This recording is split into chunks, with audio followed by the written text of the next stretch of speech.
दिल्ली में Bangladesh high commission के सामने हिंदुओं का सबसे बड़ा प्रोटेस्ट हुआ।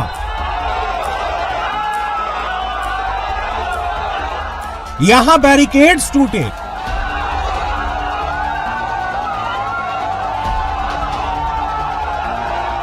नारेबाजी हुई,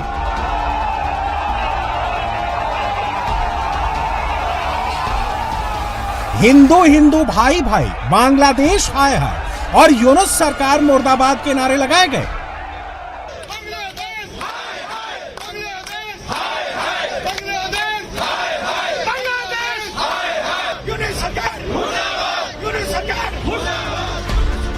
प्रोटेस्ट को देखते हुए बांग्लादेश हाई कमीशन ने गेट के बाहर नोटिस टांग दिया और वीजा सर्विस सस्पेंड कर दिया।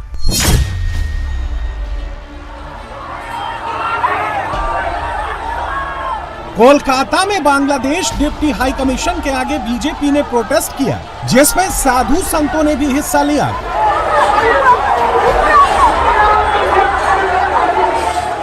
कोलकाता में मोहम्मद यूनुस का पुतला भी जलाया गया।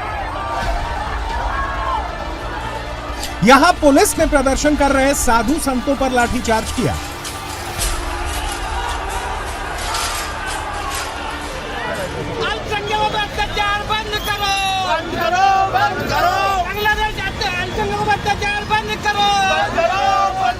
बांग्लादेश में हिंदुओं पर हो रही हिंसा के खिलाफ भोपाल में मुस्लिम समाज के लोगों ने प्रोटेस्ट किया।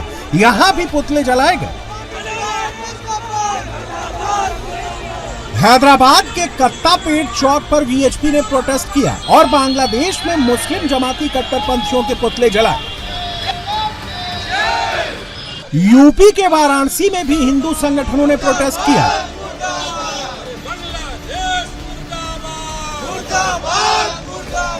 जम्मू में शिवसेना डोगरा फ्रंट ने बांग्लादेश के खिलाफ प्रदर्शन किया। यहां मोहम्मद यूनुस के पुतलों को जूतों की माला पहनाई गई।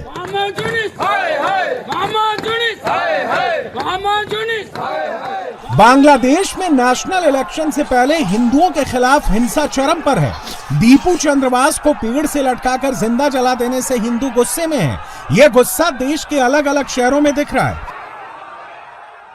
दीपू चंद्रदास की हत्या का मामला अकेला मामला नहीं है। बांग्लादेश में जब से तख्ता पलट हुआ है तभी से हिंदू निशाने पर हैं।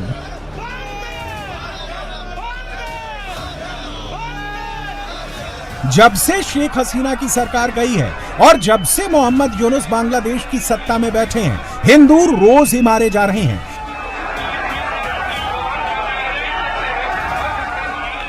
बांग्लादेश में हो रही हिंसा यहां हिंदुस्तान में हिंदुओं को एक कर रही है। कि बांग्लादेश 1971 में हमारे कारण अस्तित्व में आया। हमारे करीब 5000 सैनिकों ने शहीद हुए और पाकिस्तान से लड़कर के बांग्लादेश की स्थापना की। आज वही बांग्लादेश पाकिस्तान की भाषा बोल रहा है। आज वही बांग्लादेश पाकिस्तान के पदचिन्हों पे चल रहा है। आज वही बांग्लादेश शरीयत लाना चाहता है। आज वही बांग्लादेश हिंदुओं की हत्या करा रहा है। दीपू चंद्रदास का एक ही अपराध था, को हिंदू था। हिंदू ना अपराध जैसा हो गया है। दिल्ली में बांग्लादेश हाई कमीशन के बाहर हिंदुत्ववादी संगठनों ने प्रोटेस्ट बुलाया तो यहां प्रदर्शन करने बंगाल के भी लोग आए, बिहार से भी आए, यूपी से भी आए और दिल्ली से भी आए।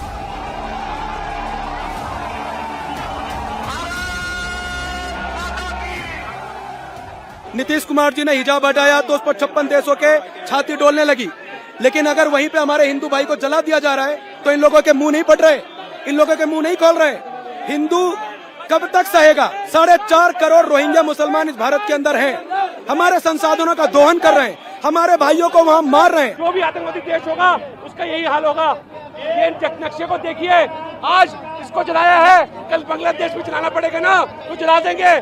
पर हिंदुओं पर जुल्म करने बंद नहीं होगा तो हम सड़कों पर आकर विरोध करेंगे। मोदी जी से यही अपील करूंगी, जैसे ऑपरेशन सिंदूर करके इनको मतलब जो अपमान का बदला लिया है, इस तरह से इन पे भी कुछ न कुछ एक्शन ले करके इनको सबक सिखाया जाए। क्या इन विरोध प्रदर्शनों का कोई सियासी मतलब भी है?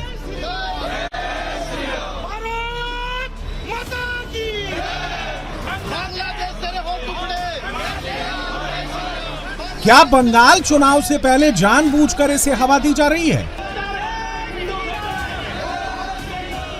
हिंदू एकता के लिए सड़क पर आए इन लोगों का राजनीतिक रुझान किधर है ये बताने की जरूरत नहीं है। बस इनके झंडे देखिए और समझ लीजिए, कपड़े देखिए और पहचान लीजिए। अगर फिर भी समझ में ना आए तो इनकी बातें सुन लीजिए और जान जाइए।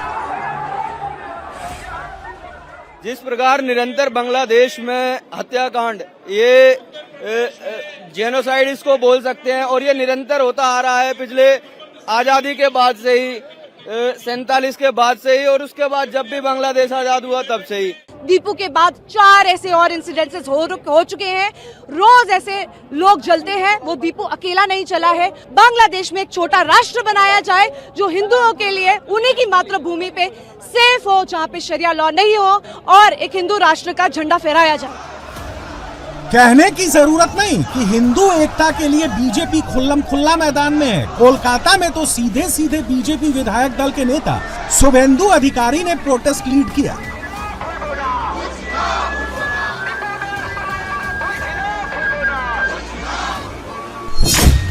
अब यहां सवाल उठता है कि क्या बांग्लादेश में जो कुछ हो रहा है उसका इंपैक्ट पश्चिम बंगाल चुनाव पर भी पड़ेगा?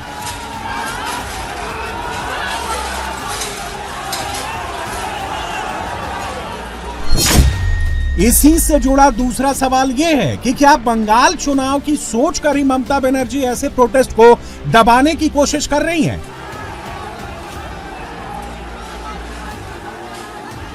तस्वीरें गवाह लीजिए। कोलकाता में जब साधु संत बांग्लादेश डिप्टी हाई कमीशन के सामने प्रदर्शन के लिए आए तो दीदी की पुलिस ने साधु संतों पर लाठियां चलाई।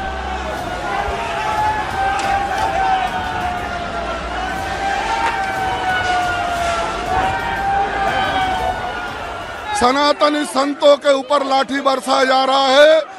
एक दिन पूज्य करपात्र जी महाराज जिनको लाठी बरसाया था इंदिरा गांधी का सरकार, उसका नतीजा आज भारत देखा।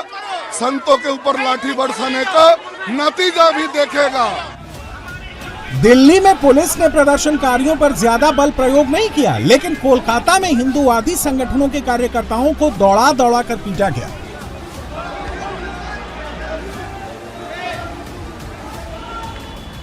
एरा हिंदुओं के पास में नहीं है, एरा हिंदुओं के साथ में नहीं है, एरा माइनॉरिटी के साथ है। ये लोग हिंदू के साथ नहीं है, गद्दार है। कल भी अटकाया है, आज भी अटकाया है। राज्य सरकार तो भाई किस राज्य सरकार क्यों डर रही है, किस लिए डर रही है? बांग्लादेश के हिंदू कह रहे हैं कि हिंदू लाइव मैटर्स। बंगाल के भी हिंदू कह रहे हैं कि हिंदू लाइव मैटर्स। लेकिन बंगाल चुनाव में बांग्लादेश का ये मैटर कितना काम करेगा? बंगाल चुनाव में हिंदू लाइव्स कैसे मैटर करेगा? अरे भाई, बांग्लादेश में हिंदुओं को मारा जा रहा है, यहाँ पर बांग्लादेश का कुछ भी नहीं रहेगा।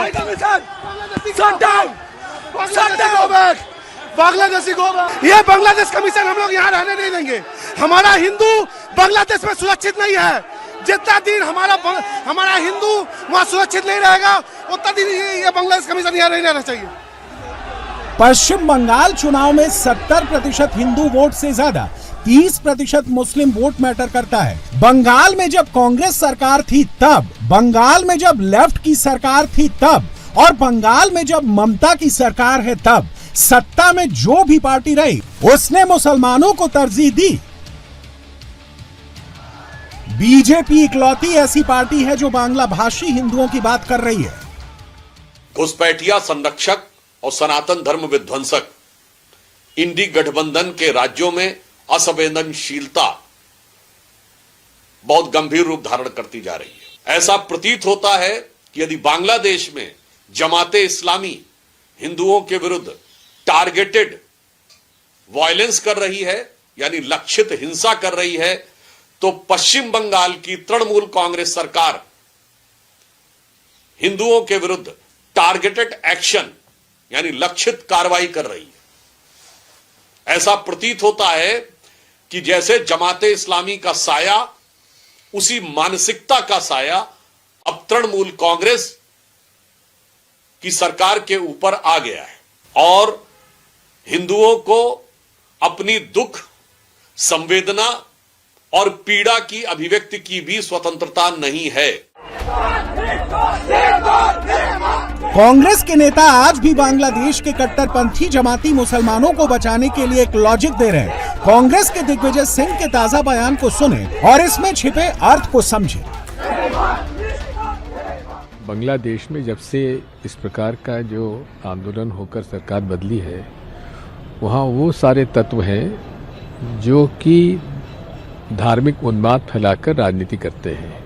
जो हालात हमारे देश में हैं, यहाँ वही धर्मांध फैलाने वाले कट्टरपंथी ताकतें जो हैं, जिस प्रकार से अल्पसंख्यक समुदाय के खिलाफ जो कार्रवाई कर रहे हैं, वही रिएक्शन वहाँ पर उस प्रकार का हो रहा है।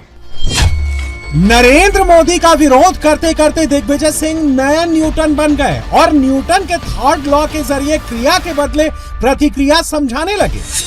दिग्विजय सिंह ने बांग्लादेशी हिंसा के पीछे भी बीजेपी को जिम्मेदार ठहरा दिया। दिग्विजय सिंह की थ्योरी को कांग्रेस के एक और बड़े नेता राशिद अल्वी ने भी सपोर्ट किया। दिग्विजय जी ने बिल्कुल ठीक कहा है। बांग्लादेश के अंदर कट्टरपंथियों की सरकार आ गई है। भारत के अंदर भी कट्टरपंथियों की सरकार आ गई है। वहां पर हिंदुओं पर जुल्म हो रहा है, मंदिरों को तोड़ने की बात हो रही है। भारत के अंदर मस्जिदों पर हमला हो रहा है, घरों पर मुसलमानों के बुलडोजर चलाया जा रहा है। यहाँ भी कट्टरपंथी एक समुदाय के खिलाफ काम कर रहे हैं, सरकार काम कर रही है। बांग्लादेश के अंदर भी यही हो रहा है। मुझे लगता है कि दिग्विजय जी ने जो कुछ कहा है उसके अंदर कहीं कोई गलत बात नहीं। बांग्लादेशी हिंदुओं के बहाने बंगाल में अलग लेवल का पोलराइजेशन स्टार्ट हो चुका है। कांग्रेस अपनी नेशनल पॉलिटिक्स के हिसाब से मुस्लिम खेल रही है। बीजेपी एक हिंदू जोड़ रही है। कोलकाता में पुलिस ने लाठीचार्ज किया तो शुभेंदु अधिकारी ने ममता और यूनुस को एक कटघरे में खड़ा कर दिया। ये प्री प्लान हुआ, हिंदू के ऊपर अत्याचार करने के लिए किया। ये मॉब को डिस्पर्स करने के लिए वाटर कैनन यूज कर सकता है और मॉब बहुत पीसफुल था। आप वीडियो थोड़ा देख लेना। ये पूरा ममता बनर्जी जो भगवाधारी संत समाज है उनको भी लाठी पीटा, जो भगवा झंडा लेकर नौजवान ने रैली किया उनको भी पीटा। एक संदेश वो दे रहा है जे यहाँ हिंदू झंडा लेकर भगवा झंडा लेकर कोई आंदोलन नहीं चलेगा। जहां यूनुस कर रहा है यहाँ ममता कर रहा है सेम। हिंदुओं के बहाने लड़ाई आर पार की है, कांग्रेस उसमें जोकर बन गई है। कांग्रेस के एक दूसरे नेता हैं अधीर रंजन चौधरी। अधीर रंजन मुर्शिदाबाद जिले के आसपास की राजनीति करते हैं। वो भी बांग्लादेश में हिंदुओं के खिलाफ हो रही हिंसा को दूसरा टर्न देते हैं, लेकिन उनका तरीका थोड़ा अलग है। बांग्लादेश में बिल्कुल हिंदू निधन हो रहे हैं, लेकिन सिर्फ और सिर्फ हिंदू नहीं निधन हो रहे हैं। बांग्लादेश में पिछले यूनुस सरकार आने के बाद 4 से 4.5 हजार लोगों की मौत हो चुकी है, हत्या हो चुके हैं। हिंदुओं के साथ साथ बांग्लादेश में कट्टरपंथियों की निगाहों में जिनको दुश्मन ठहरते हैं वो सबके ऊपर हमला हो रहे हैं। एक हिंदू युवा जिनको पैर में लटकाकर जिंदा जलाए गए, उस मौत को देखते हुए हैवान भी हैरान हो जाएंगे, सबको रोंगटा खड़ा होते जाएंगे, इसमें कोई दो राय नहीं है। लेकिन इसके साथ साथ ये बांग्लादेश में दूसरे हिस्से में एक बीएनपी नेता, वो भी मुसलमान है, बिलाल हुसैन, उनको 7 साल उम्र की एक लड़की आयशा, उनको भी जिंदा जलाए गए। सारे घर आगजनी के हवाले कर दिए गए और उनके और 2 बेटी, उनकी माता, वो भी अस्पताल में मौत के साथ पंजा लड़ रहे हैं। तो इसलिए सिर्फ हिंदू निधन हो रहे हैं बांग्लादेश में, ये जो नैरेटिव बनाए जा रहे हैं ये बिल्कुल सही नहीं है। पश्चिम बंगाल में कांग्रेस का कुछ भी स्टेक पर नहीं है। राहुल गांधी की पार्टी बंगाल में 0 पर है और उसे 0 ही रहना है। डर ममता बनर्जी को लग रहा है। ममता बनर्जी को इस बात का भय है कि हिंदू अलग अलग वजहों से एकजुट हो रहे हैं और मुस्लिम वोट का बंटना तय दिख रहा है। ममता बनर्जी के एक शागिर्द विधायक हुमायूं कबीर बागी हो गए हैं और मुर्शिदाबाद में बाबरी मस्जिद के नाम से मुस्लिम वोट का नया मैग्नेट खड़ा कर रहे हैं। हुमायूं बाबरी बनवाएंगे और दीदी को हराएंगे। हुमायूं के साथ जितने भाईजान जाएंगे दीदी को सीधा नुकसान पहुंचाएंगे। हुमायूं कबीर ने जनता उन्नयन पार्टी के नाम से नई पार्टी बना ली है। हुमायूं कबीर ने 100 से ज्यादा सीटों पर लड़ने का ऐलान कर दिया है। हुमायूं कबीर का दावा है कि वो ममता को हराने के लिए ही मैदान में आए हैं और इस बार ममता बनर्जी 100 सीट से ज्यादा सीटें नहीं जीत पाएंगी। 294 सदस्यों वाली पश्चिम बंगाल विधानसभा में 148 सीटों का मैजिक फिगर है। ममता बनर्जी के पास 215 विधायकों का भारी भरकम बहुमत है। बीजेपी के पास 77 का नंबर है। तो क्या ऐसा मुमकिन है कि मामला 215 से घटकर 100 के नीचे पहुंच जाए? अगर ऐसा हो गया तो बीजेपी 77 से बढ़कर 150 प्लस हो जाएगी। हुमायूं कबीर ने पश्चिम बंगाल की पॉलिटिक्स को डिसरप्ट किया है। वो डिसरप्टर हैं, लेकिन हुमायूं कबीर मुर्शिदाबाद से बाहर कितने मुसलमानों को अपनी तरफ खींच पाते हैं, यह देखना बाकी अभी है। पश्चिम बंगाल का 30% मुस्लिम वोट बैंक ममता बनर्जी के लिए फिक्स डिपॉजिट की तरह काम करता है। साल दर साल, चुनाव दर चुनाव ममता का मुस्लिम वोट बैंक बढ़ता रहता है। 2006 के विधानसभा चुनाव में ममता बनर्जी को बंगाल में 22% मुस्लिम वोट मिले थे। तब ममता की सरकार नहीं बनी थी। 2011 के विधानसभा चुनाव में ममता को 35% मुस्लिम वोट मिले थे और ममता बनर्जी की सरकार बन गई। 2014 से ममता ने मुसलमानों को मोदी का डर दिखाकर मुस्लिम वोट और कंसोलिडेट किया। 2016 के विधानसभा चुनाव में ममता को 51% मुस्लिम वोट मिले। 2021 के विधानसभा चुनाव में बंगाल के 75% मुसलमानों ने टीएमसी को वोट दिया।